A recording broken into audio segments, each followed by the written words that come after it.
اعوذ باللہ السمیع العلیم من الشیطان الرجیم من ہمزہ ونفخہ ونفثہ۔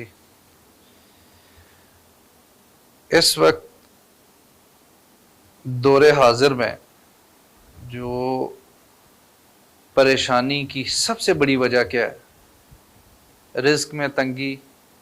معاشی بدحالی یا معاشی پریشانی۔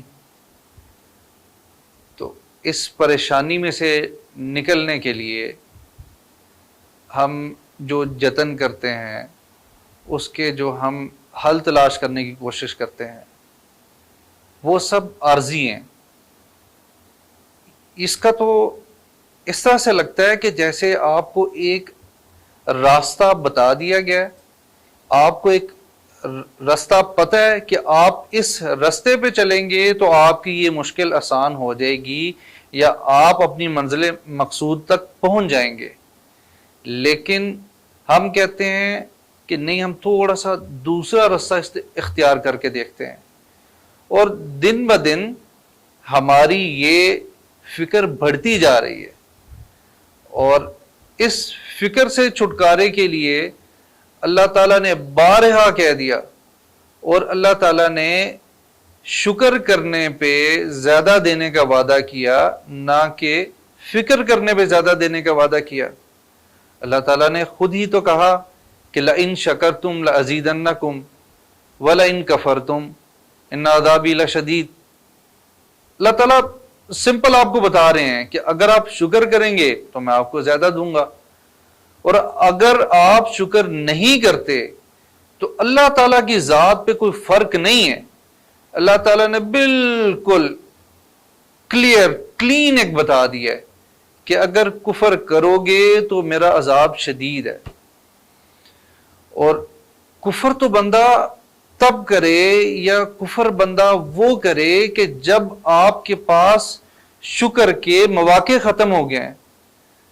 تو آپ تو اگر چیزوں کا شکر ادا کرنے پہ آئے تو آپ کے پاس ہزاروں بلکہ لاکھوں بلکہ کروڑوں ایسی نعمتیں اللہ تعالیٰ کی دی ہوئی ہیں جن پہ اگر آپ شکر ادا کرنا شروع کریں گے تو آپ تو شکر ادا کر ہی نہیں پائیں گے، آپ تو اس کا حق ہی ادا نہیں کر پائیں گے۔ اور یہ جو شکر ہے نا، یہ اللہ تعالیٰ نے انسان کی اور حیوانات کی بھی فطرت میں رکھا ہے۔ تو اگر آپ کی روزمرہ کی زندگی میں آپ کا جو ایک لائف کی جو ڈیلی روٹین ہے، اگر اس میں سے شکر نکل گیا ہے نا، تو پھر یوں سمجھیں کہ آپ کی فطرت جو ہے نا وہ مسخ ہو چکی ہے۔ اور شکر کرنے کے لیے آپ کو کوئی بہت زیادہ کہیں پہ کوئی سمجھیں کہ ایفرٹ کرنے کی، یا کوئی ہزاروں لاکھوں کلومیٹر کا آپ کو سفر طے کرنے کی ضرورت نہیں ہے۔ آپ کے پاس تو صبح سے آپ شروع ہوتے ہیں، آپ کی اپنی ضرورتوں پہ اگر آپ اللہ تعالیٰ کا شکر ادا کرنا چاہیں نا، تو آپ اس آیت کے مصداق بن سکتے ہیں، اور اللہ تعالیٰ سے جو اس کا وعدہ ہے اس کے آپ حقدار بن سکتے ہیں۔ دیکھیں فار ایگزامپل کہ سونا آپ کی ضرورت ہے، اللہ تعالیٰ تو حی القیوم ہے، انہیں تو نہ نیند آتی ہے نہ اونگ آتی ہے، اور اگر آپ اپنے سونے سے پہلے آپ یہ دعا کر لیتے ہیں کہ اللہم بسمک اموت و احیا، آپ کی اپنی ضرورت بھی پوری ہو گئی، دعا بھی کر لی، عبادت بھی ہوگی، اللہ تعالیٰ کا شکر بھی ہو گیا، اور آپ جب صبح اٹھنے پہ آپ نے دعا پڑھ لی الحمدللہ الذی احیانا بعد ما اماتنا والیہ النشور، اللہ تعالیٰ کا آپ نے شکر ادا کیا، اور آپ کی اپنی ضرورت پوری ہونے پہ شکر ادا کریں، آپ پھر اس آیت کی مصداق بن گئے۔ آپ نے اٹھ کے آپ واش روم میں گئے، آپ نے دعا پڑھ لی اللہم انی اعوذ بک من الخبث والخبائث، اور وہاں سے آپ باہر نکلے رفع حاجت کے لیے گئے، تو یہ آپ کی ضرورت ہے، آپ کی اپنی ضرورت پہ اللہ تعالیٰ آپ کو عطا کرنا چاہ رہے ہیں۔ آپ واش روم سے باہر آتے ہیں، چھوٹی دعا ہے، دوسری بھی دعائیں ہیں، آپ سمپل غفرانک کا کہہ دیتے ہیں، تو پھر بھی یہ ہے کہ آپ اللہ تعالیٰ کا آپ نے ایک سمجھیں کہ اس کی بڑائی بیان کی ہے، اس کا ذکر کیا، تو پھر بھی آپ یہ کہتے ہیں کہ اس آیت کی ان چیزوں کے آپ مصداق بن گئے۔ آپ کھانا کھانا شروع کرتے ہیں، کھانا کھانا آپ کی ضرورت ہے، اللہ تعالیٰ کو تو کھانے کی ضرورت نہیں ہے، یہ تو آپ کی ضرورت ہے نا، اور آپ ہی کی ضرورت پہ اللہ تعالیٰ آپ کو عطا کرنا چاہتے ہیں، لیکن آپ یہ ناشکرے بن کے رہنا چاہتے ہیں کہ ہمیں سب کچھ مل تو رہا ہے، یہ ہمیں فور گرانٹیڈ مل رہا ہے، یہ بس ملنا تھا مجھے مل گیا۔ اگر ملنا تھا مل گیا، لینا ہے جب وہ لے لیتا ہے تو پھر آپ کی آہو بکا کیوں اس تک پہنچتی ہے؟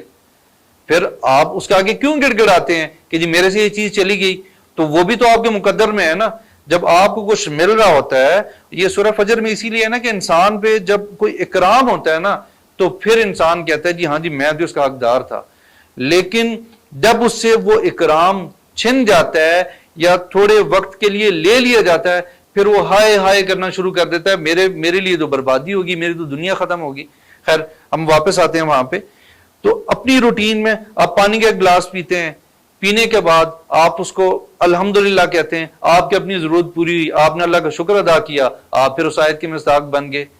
اگر آپ کھانا شروع کرتے ہوئے آپ نے بسم اللہ والا برکت اللہ پڑھ لیا، اگر آپ تھوڑا سا شروع کرتے ہوئے آپ کو یاد نہیں رہا، آپ نے بیچ میں بسم اللہ اولہ و آخرہ پڑھ لیا، تو پھر بھی آپ کیا کہتے ہیں اللہ تعالیٰ کے اس رحمت کے مستحق ہو گئے۔ اور اللہ تعالیٰ تو اتنے رحیم ہے کہ آپ اس کا شکر نہیں بھی ادا کر رہے تو پھر بھی وہ آپ کو نواز رہا ہے۔ تو کیا خیال ہے اگر آپ اس کو یاد کریں گے، فَاذْكُرُونِي أَذْكُرْكُمْ وَاشْكُرُوا لِي وَلَا تَكْفُرُونَ، جب آپ اس کا ذکر کریں گے، اس کا شکر ادا کریں گے تو آپ کو عطا نہیں کرے گا۔ یہ تو آپ کا ایک حق بنتا ہے، آپ کی رسپانسبلٹی ہے کہ آپ اس کا شکر ادا کریں۔ آپ کا کھانا ختم ہوا، آپ نے دعا کر دی، الحمدللہ الذی اطعمنا وسقانا وجعلنا من المسلمین۔ اگر آپ کو کسی نے کھانا کھلایا تو آپ نے اس کے لیے دعا کر دی، اللہم اطعم من اطعمنی واسق من سقانی، یا آپ دوسری دعا کر دیتے ہیں، اللہم زدہم فیما رزقتہم واغفر لہم واعف عنہم۔ آپ گھر سے باہر نکلتے ہیں اس کے لیے دعائیں ہیں، آپ سواری میں بیٹھتے ہیں کہ اللہ تعالیٰ پاک ہے وہ ذات جس نے یہ سواری آپ کے لیے مسخر کی، آپ اس کی تعریف کرتے ہیں، اس ہی کی دی ہوئی نعمتوں کو استعمال کرتے ہیں اور اس پہ ہی وہ آپ کو مزید نوازنا چاہتے ہیں، تو پھر آپ کو کیا مسئلہ ہے؟ پھر آپ کی اس میں سمجھے کہ تھوڑی سی بھی اس میں کوتاہی کس چیز کی ہے کہ آپ اس کا شکر ادا نہیں کرتے۔ اس کے بعد پھر آپ یہ دیکھیں کہ آپ کو نیا لباس زیب تن کرتے ہیں، آپ کو کس نے عطا کیا؟ اللہ تعالیٰ نے عطا کیا۔ آپ اس کو پہنتے ہوئے دعا پڑھتے ہیں، الحمدللہ الذی کسانی ما اواری بھی عورتی واتجمل بھی فی حیاتی۔ آپ کو لباس دیا، آپ یہ دعا کر کے اس سے اگلا لباس لینے کے آپ حقدار بن جاتے ہیں۔ تو آپ اپنی زندگی میں روزمرہ کے معاملات میں یہ جو آپ کے کرنے کے کام ہے، جو آپ نے کرنے ہی کرنے ہیں، اس میں آپ ان مسنون دعاؤں کو لے کے آئیں، تاکہ آپ کا ایک جسے کہتے ہیں نا بائی ڈیفالٹ، کیونکہ ہم تو اللہ تعالیٰ معاف فرمائے، ہم تو اس طرح ہیں کہ ہم تھوڑی سی ایفرٹ کرنے کو نا بڑا وہ سمجھتے ہیں کہ جیسے ہم نے نا کسی پہ احسان کر دیا ہے۔ تو اگر ہم اس کو یہ سمجھتے ہیں تو پھر آپ یہ بھی یاد رکھ لیں کہ اللہ تعالیٰ جو سورہ نمل میں بھی اور سورہ لقمان میں بھی جو اللہ تعالیٰ فرما رہے ہیں نا کہ ومن شکر فإنما یشکر لنفسہ، کہ اگر کسی نے شکر کیا تو وہ اس نے اپنی ذات کے لیے شکر کیا، لیکن پھر بھی اس اللہ تعالیٰ کا رحمان ہونا، اس اللہ تعالیٰ کا رحیم ہونا، اس اللہ تعالیٰ کا کریم ہونا، اس اللہ تعالیٰ کا رازق ہونا، اور اس کی دینے کی اس کی عطا، جو اس کو آپ دیکھ لیں کہ اللہ تعالیٰ ایک طرف یہ کہہ رہے ہیں کہ آپ شکر کریں گے تو آپ اپنی ذات کے لیے کر رہے ہیں، ساتھ ہی اللہ تعالیٰ یہ بھی کہہ رہے ہیں لَإِن شَكَرْتُمْ لَأَزِيدَنَّكُمْ، کہ تم شکر کرو گے تو میں تمہیں زیادہ دوں گا۔ تو کوشش کیجئے کہ شکر کی عادت اپنائیں، اس کو اپنے روزمرہ معمول میں شامل کریں، اپنے بچوں کو یہ مسنون دعائیں سکھائیں، تاکہ وہ شکر کی جو ایک فطری چیز جو انسان کے اندر جو جبلت میں ہے اس کو اپنائے رکھیں۔ سبحانک اللہم و بحمدک، اشہد ان لا الہ الا انت، استغفرک و اتوب الیک۔